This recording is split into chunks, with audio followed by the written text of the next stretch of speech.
My name is Donna Avey, and I'm here from Anchorage, Alaska. I'm part of this groundbreaking for this new organization, and I'm excited to share with you and honored to be here. My role is from the European perspective. We're looking at what is reconciliation and what is my role in the reconciliation. Each of us who shares this white color, skin, and DNA of the European descent needs to really look at what is the heart of the issue.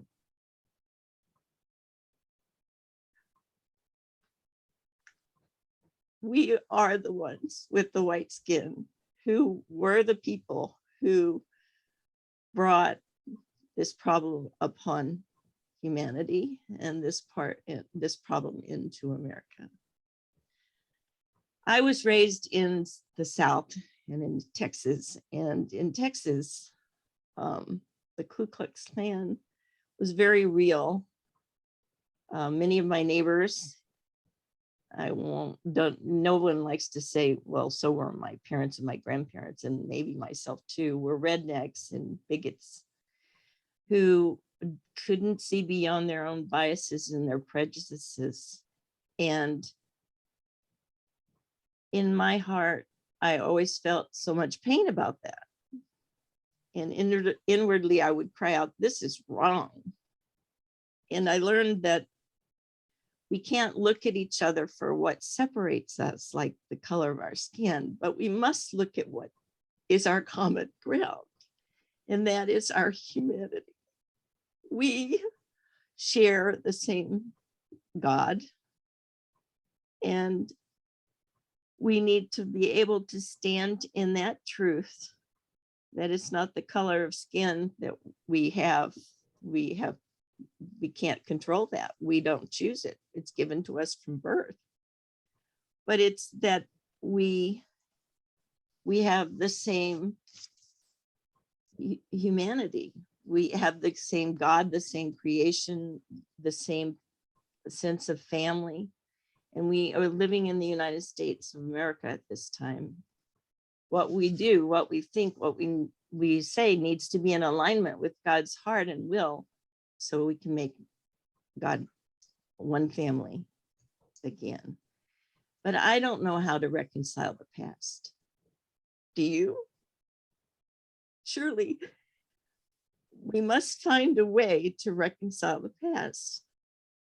I only can bring you the desire for reconciliation and the heart of this desire, and for forgiveness for all of the past and for all of the people who made these problems, were the criminals of sorts.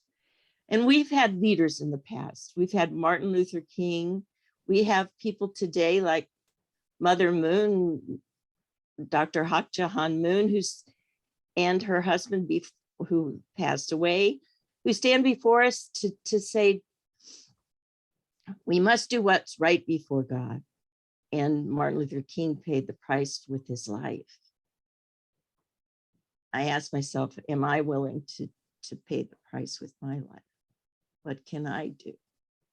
So I want to repent and apologize for all those people who failed to be good and true, and all the people who caused the crime. I want to see the healing and the reconciling in our hearts and throughout our land. I don't know how to make amends, but I pray that through the discussions of this organization and all the new history that can be made, that we can see a new beginning. When I met with Reverend Oliver, maybe he's a doctor now because he's addressing the pain of the heart of man, or the suffering that the long suffering history of the African-American brothers and sisters. I've encouraged him that your community will be the guides, will be leading the charge, bringing forward the new history, that you can make unity with all races, and you will be a prophetic people to help us find this new beginning. You can help us bring the healing. And so in some ways, I need to ask your forgiveness and represent the people who can ask your forgiveness. So that's why I'm speaking, and I pray that you will feel honored by this discussion and that we can see a new beginning for America, for God's kingdom building, and that we can reconcile all prejudices and injustice of all kinds throughout the world, especially in America, between Black and white peoples. And I pray a blessing to all of you today. Thank you for asking me to speak.